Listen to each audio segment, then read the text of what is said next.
മധ്യകേരളത്തിലും വടക്കൻ കേരളത്തിലും ഇന്ന് ഒറ്റപ്പെട്ട ശക്തമായ മഴയ്ക്ക് സാധ്യതയെന്ന് കേന്ദ്ര കാലാവസ്ഥാ വകുപ്പിന്റെ മുന്നറിയിപ്പ്. ഇടുക്കി, തൃശൂർ, മലപ്പുറം, വയനാട്, കണ്ണൂർ, കാസർഗോഡ് ജില്ലകളിൽ യെല്ലോ അലർട്ട് പ്രഖ്യാപിച്ചു. മഴയ്ക്കൊപ്പം ശക്തമായ കാറ്റിനും സാധ്യതയുണ്ട്. കേരള, കർണാടക, ലക്ഷദ്വീപ് തീരങ്ങളിൽ മീൻപിടുത്തത്തിന് തടസ്സമില്ല. വിവരങ്ങളുമായി തിരുവനന്തപുരത്ത് നിന്ന് റിനു ശ്രീധറാണ് ചേരുന്നത്.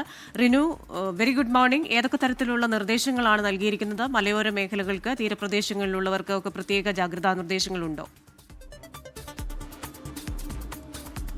ക്രിസ്റ്റീന, രജിത്ത, ഇന്നിപ്പോൾ അതിശക്തമായിട്ടുള്ള മഴയ്ക്ക് സാധ്യതയില്ല എന്നുള്ളതാണെങ്കിൽ പോലും 6 ജില്ലകളിൽ യെല്ലോ അലർട്ട് പ്രഖ്യാപിച്ചിട്ടുണ്ട്. വടക്കൻ കേരളത്തിൽ ശക്തമായിട്ടുള്ള മഴയ്ക്ക് സാധ്യതയുണ്ട് എന്നും കേന്ദ്ര കാലാവസ്ഥാ നിരീക്ഷണ കേന്ദ്രം മുന്നറിയിപ്പായി നൽകുന്നു. യെല്ലോ അലർട്ട് പ്രഖ്യാപിക്കുന്ന ജില്ലകൾ ഇവയൊക്കെയാണ്: ഇടുക്കി, തൃശൂർ, മലപ്പുറം, അതുപോലെ തന്നെ വയനാട്, കണ്ണൂർ, കാസർഗോഡ് ജില്ലകളിലാണ് യെല്ലോ അലർട്ട് പ്രഖ്യാപിച്ചിട്ടുള്ളത്. ഒപ്പം കേരളം, ലക്ഷദ്വീപ് തീരങ്ങളിൽ മത്സ്യബന്ധനത്തിന് വിലക്കില്ല എന്നുള്ളതാണ് മത്സ്യ ഗവേഷണ കേന്ദ്രവും അതുപോലെ തന്നെ കാലാവസ്ഥാ നിരീക്ഷണ കേന്ദ്രവും അറിയിക്കുന്നത്. അതേസമയം ഈ തിരുവനന്തപുരം, കൊല്ലം തീരങ്ങളിൽ ഉയർന്ന തിരമാലയ്ക്കും അതിശക്തമായിട്ടുള്ള കാറ്റിനും സാധ്യതയുണ്ട് എന്നുള്ള ഒരു മുന്നറിയിപ്പ് കൂടി ഈ ദേശീയ സമുദ്രസ്ഥിതി പഠന ഗവേഷണ കേന്ദ്രം മുന്നറിയിപ്പായി നൽകുന്നുണ്ട്. ഈ പ്രദേശങ്ങളിൽ ജാഗ്രത പാലിക്കണം, ജാഗ്രതാ നിർദ്ദേശം ഉണ്ട് എന്നുള്ളതാണ്. മറ്റ് ഇടങ്ങളിലൊന്നും തന്നെ വലിയ ബുദ്ധിമുട്ടുകളില്ല. പക്ഷേ അതിതീവ്രമായ മഴയ്ക്കോ അതിശക്തമായിട്ടുള്ള മഴയ്ക്കോ സാധ്യതയില്ല. ശക്തമായിട്ടുള്ള ചില ഇടങ്ങളിൽ മഴയ്ക്ക് സാധ്യതയുണ്ട് എന്നുള്ളൊരു മുന്നറിയിപ്പും കേന്ദ്ര കാലാവസ്ഥാ നിരീക്ഷണ കേന്ദ്രം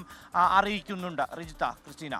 ശരി, റിനു ശ്രീധർ തിരുവനന്തപുരത്ത് നിന്ന് കാലാവസ്ഥാ മുന്നറിയിപ്പുമായി ബന്ധപ്പെട്ട വിശദാംശങ്ങൾ പങ്കുവയ്ക്കുകയായിരുന്നു.